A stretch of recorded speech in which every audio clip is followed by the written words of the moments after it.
श्रीपुर वंदमी पाशम श्रीपुर वंदमी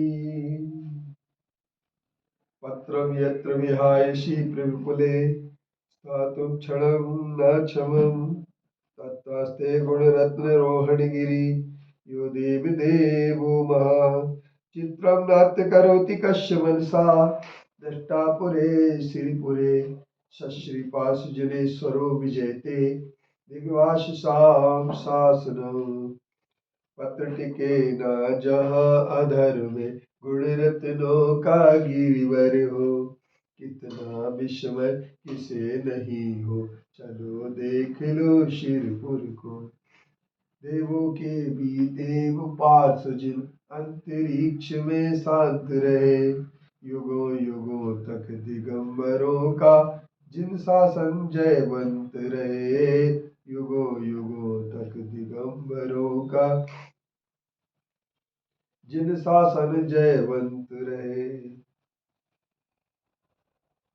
समस्त संसार एक इंद्रजाल की तरह मायावी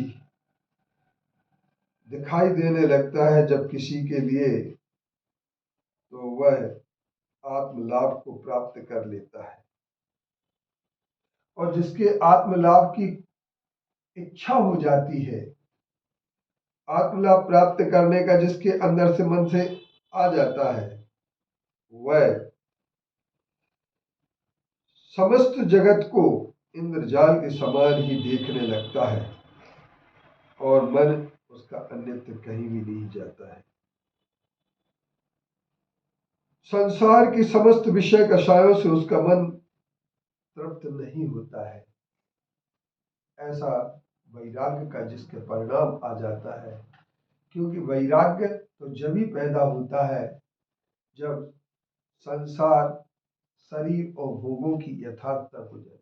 जगत का स्वभाव होगा संवेग वैराग्यार्थम। तत्व सूत्र के 7वें अध्याय में आचार्य उमा स्वामी जी ने लिखा है, जगत काय शरीर और संसार के स्वभाव को जान लेने के बाद सम्यक और वैराग्य ही पैदा होता है। इस आधार पर हम ये कह सकते हैं कि संसार शरीर भोगों इन तीनों चीजों से बचने के लिए व्यक्ति को तत्व के निर्णय की आवश्यकता होती है। और जितने आधार पर तत्व का ज्ञान करता है उतना ही सही योगी बन जाता है।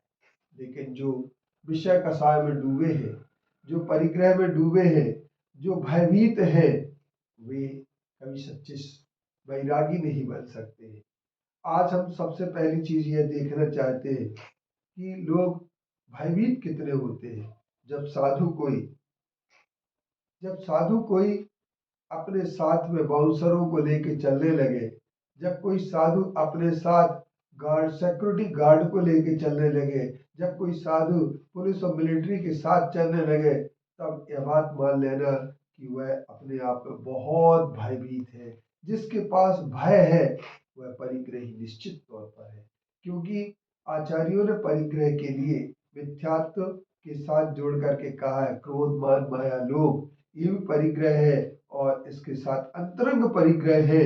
और इन अंतरंग परिग्रह में हास्य, रति, अरति, शोक, भय, जुगुप्सा, स्त्रीवेद, पुरुषवेद और नपुंसक वेद, ये सब परिग्रह के मुख्य भीतरी कारण है, अंतरंग परिग्रह है। और इन अंतरंग परिग्रह को धारण करने वाला व्यक्ति बाह्य परिग्रह छोड़ भी दे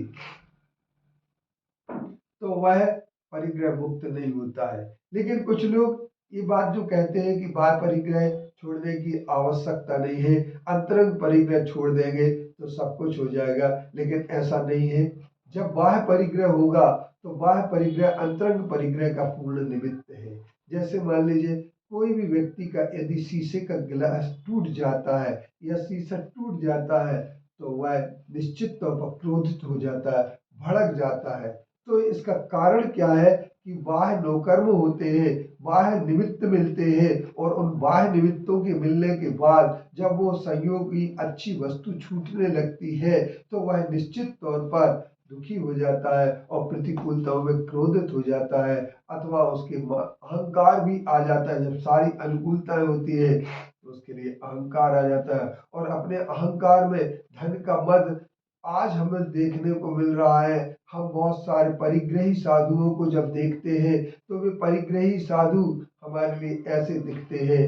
कपड़ा उनके पास होता है, डंडा उनके पास होता है, उनके पास बहुत सारी चीजें होती है, लेकिन वो कपड़े और डंडे रखने वाले, वस्त्र और पात्र और डंडा रखने वाले साधु भयभीत भी है, लोभी भी है, और इसके साथ साथ वो अंतरंग परिग्रह से मुक्त कभी नहीं हो सकते हैं। वो भले ही अपनी बात कितनी भी कह ले, ये बात एक अलग है, क्योंकि वह संसार शरीर भोगों से निवृत्ति होने वाली नहीं है, क्योंकि भोग को भोगने के उनके पास बहुत सारे साधन रहते हैं। इसलिए हम ये कह सकते हैं कि सचमुच में अगर किसी को अपरिग्रही भावना से जुड़ना है, जैसे कि नरेंद्र मोदी प्रधानमंत्री जी ने शिवनी में कहा, आचार्य विद्यासागर जी के संदर्भ में, वो पूर्णतः अपरिग्रही साधना में लगे हुए हैं।